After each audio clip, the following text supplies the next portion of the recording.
মই প্ৰমোদ বড়োৱে 4.5 বছৰত একো কাম কৰা নাই। অকল খাৰিগাঁৱৰ পৰা কোকৰাঝাৰলৈকে যোৱা যিটো ৰাস্তা ইয়াত স্পীড ব্ৰেকাৰ বনাইছে সেইটোৱে কাম কৰিছে, বেলেগ কাম কৰা শাসন কৰি আহিছে, কাম কৰি আহিছে, ৰাইজে চব দেখি আছে।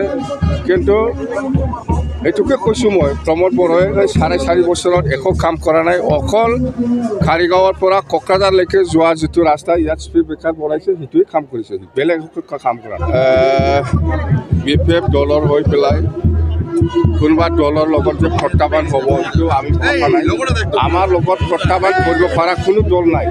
এই উপনিৰ্বাচনৰ আমাৰ BPF দলৰ লগত প্ৰত্যাহ্বান কৰিব পৰা কোনো দল নাই। এই যিটো বাই ইলেকশ্যন ইয়াততো UPPLহে আছে আৰু কংগ্ৰেছ আছে। ইহঁতকতো আমি MP ইলেকশ্যনতে হাৰাই দিছে আৰু উপনিৰ্বাচনত প্ৰশ্নই নাহে। 17 বছৰে আপোনালোকে একো কাম কৰা নাই বুলি কৈ আছে মিত্ৰজোঁটৰ পৰা। আমি 17 বছৰত খুব শান্তিপূৰ্ণভাৱে BPF দলে শাসন কৰি আহিছে, কাম কৰি আহিছে, ৰাইজে চব দেখি আছে। কিন্তু এইটোকে কৈছোঁ মই প্ৰমোদ বড়োৱে 4.5 বছৰত একো কাম কৰা নাই। অকল খাৰিগাঁৱৰ পৰা কোকৰাঝাৰলৈকে যোৱা যিটো ৰাস্তা ইয়াত স্পীড ব্ৰেকাৰ বনাইছে সেইটোৱে কাম কৰিছে, বেলেগ কাম কৰা নাই। প্ৰাক্তন মন্ত্ৰী চন্দন ব্ৰহ্ম সম্ভাৱনা আছে নেকি?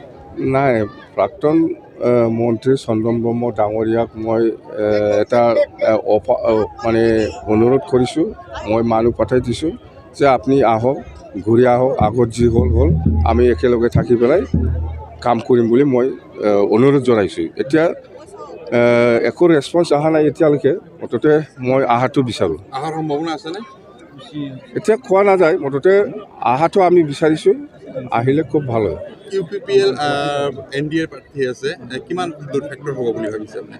নাই, ফেক্টৰ নাই। ইহঁতে কোৱাটো আপুনি শুনা নাই নেকি যে UPPLৰ পৰা ইহঁতে কৈ আছে আমি 70,000 ভোটত আমি জিকি আছোঁ, য'ত আমি হিচাপ কৰিছোঁ আমাৰ BPF দলে 80,000তকৈ বেছি ভোটত আমি জিকি আছোঁ।